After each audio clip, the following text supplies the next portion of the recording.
Hello friends, आता आपण बघणार आहोत तुला जपणार आहेचा 18 एप्रिलचा एपिसोड रिव्ह्यू. दादासाहेब बोलतात, मीरा मंजिरीने सांगितलं त्याप्रमाणे आपल्या पाहुण्यांचा पाहुणचार व्यवस्थित केला ना. तेव्हा शिवनाथ बोलतो हो, तेव्हा नागनाथ बोलतो हो अगदी अगदी.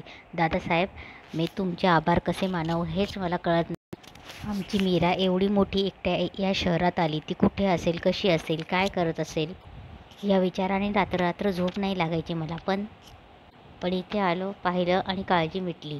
खरं तर आमच्यासारख्या गरीब फाटक्या माणसांना तुम्ही घरात घेतलं, आपुलकीने चौकशी केली, बाईसाहेबांनी आम्हाला खाऊ पिऊ घातलं. तेव्हा नागनाथ हात जोडतो आणि बोलतो, खरंच भरून पावलो. तेव्हा दादासाहेब बोलतात, हे असं बोलू ना तुम्ही, आता आम्हाला पर्क करतायत. तेव्हा दादासाहेब बोलतात, अहो तुमचं आदरातिथ्य करणं हे आमचं कर्तव्यच आहे. तेव्हा नागनाथ बोलतो, हा तुमचा मोठेपणा झाला दादासाहेब, पण तुम्हाला हात जोडून एक विनंती आहे, आमच्या मीरा करून कधी काही चूक झाली तर तिला माफ करा, सांभाळून घ्या.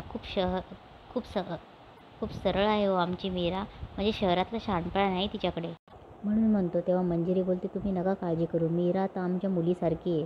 तेव्हा नागनाथ बोलतो, म्हणजे आमच्या मीराने आयुष्यात खूप खस्ता खाल्लंय हो, पण कधीही कुणाला उलट उत्तर दिलं नाही तिने, सगळ्यांचं प्रेमाने करत राहिली. खरं तर तिची पुण्याही कामी आली, म्हणून तिला हे तुमच्यासारखं घर मिळालं. तिचं यापुढचं आयुष्य एकदम सुखात जावं एवढीच आईकडे प्रार्थना आहे. खरं तर तुमचे हे आभार कसे मानू कळत नाही मला. मंजिरी बोलते, हे बघा, मीरा आमच्या घरची एक सदस्य आहे, त्यामुळे तुम्ही आता तिची काळजी करणं सोडून द्या आणि तुम्ही आता शांत व्हा. मीरा, त्यांच्यासाठी पाणी घेऊन ये. इकडे अथर्वला एक फोन येत असतो. अथर्व फोन उचलतच नसतो. नंतर अथर्व फोन उचलतो आणि बघतो तो कोल्हापूर फॅक्टरी मॅनेजरचा फोन असतो. तेव्हा तो मॅनेजर बोलतो, अहो कधीपासून फोन करतोय तुम्हाला, तुम्ही उचलतच नाही. असं नका करू, लोकांना पैसे द्यायचे, अहो तुम्हीच सांगून आपण कोल्हापुरात संप केला होता ना. आता ज्या लोकांना फितवलं आहे ते आता बोलतायत. तो फोन अजितचा असतो आणि ते कोल्हापूरचे लोक अजितबद्दल बोलत असतात. तेव्हा अजित तिथे येतो. तेव्हा अथर्व अजित आल्यावर फोनचा स्पीकर ऑन करतो. तेव्हा तो माणूस तिकडनं बोलत असतो, संप सक्सेसफुल झाला नाही, पण आता त्या लोकांना पेमेंट करावं लागेल ना, थोडंफार काहीतरी द्यावं लागेल ना. अजितला घाम फुटतो. स्पीकर ऑन असतो. अथर्व फोन घेऊन अजितसमोर उभा असतो. तेव्हा तिकडनं तो माणूस बोलतो, पाठवून द्या ना, हॅलो अजित सर. तेव्हा अथर्व अजितसमोर फोन कट करतो आणि अजितच्या अंगावर मारून फेकतो. तेव्हा अथर्व बोलतो, तू आपल्याच कंपनीमध्ये संप घडून आणलास, का केलंस असं.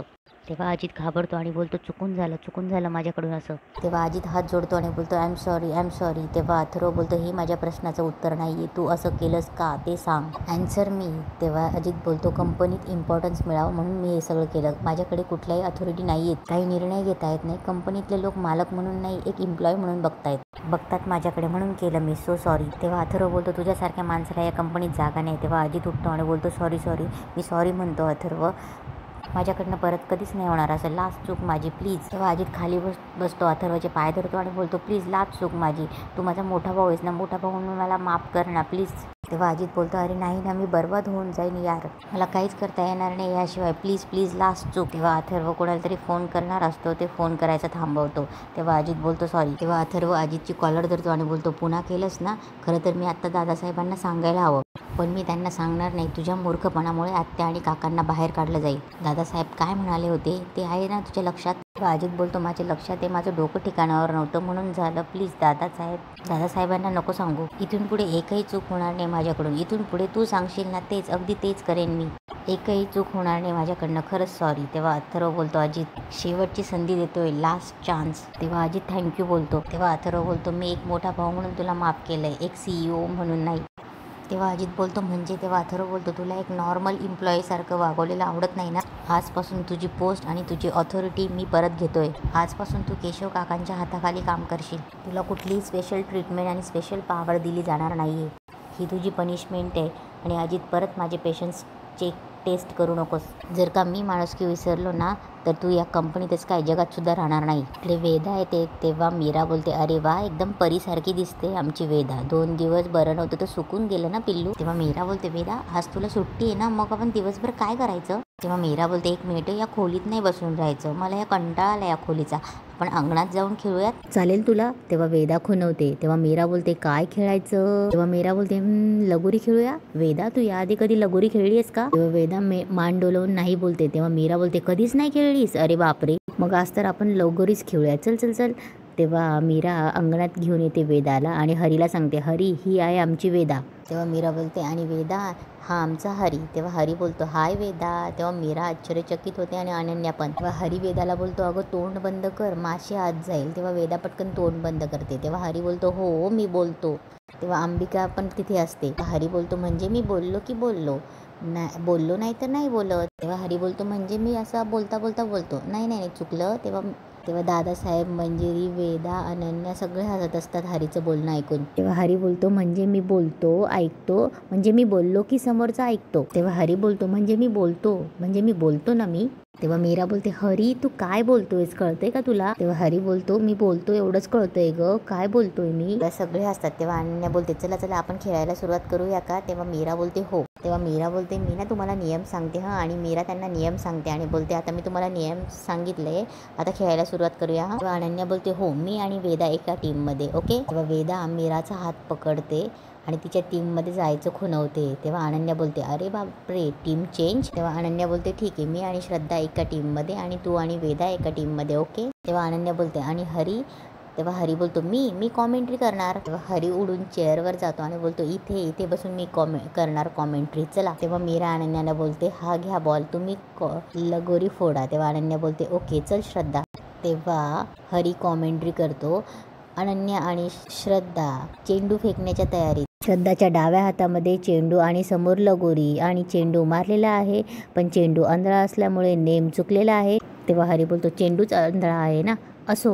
अंबिकाही बघत असते. नर्मदाही बघून वाकडे तिकडे तोंड करत असते. तेव्हा हरी बोलतो आता वेदा पुन्हा श्रद्धाकडे चेंडू फेकत आहे. आता श्रद्धा पुन्हा दुसरा प्रयत्न करत असताना हाताने लगोरी आणि डोळ्याने चेंडूचं माप घेत आहे. हा चेंडू नक्की लागणार आणि चेंडू फेकला आणि उडी मारून तो मागे निघून गेला. आता हा तिसरा आणि शेवटचा प्रयत्न. श्रद्धाने चिडून चेंडू फेकला आणि लगोरी फुटली लगोरी फुटली ये. श्रद्धा आणि अनन्या लगोरी लावतायत.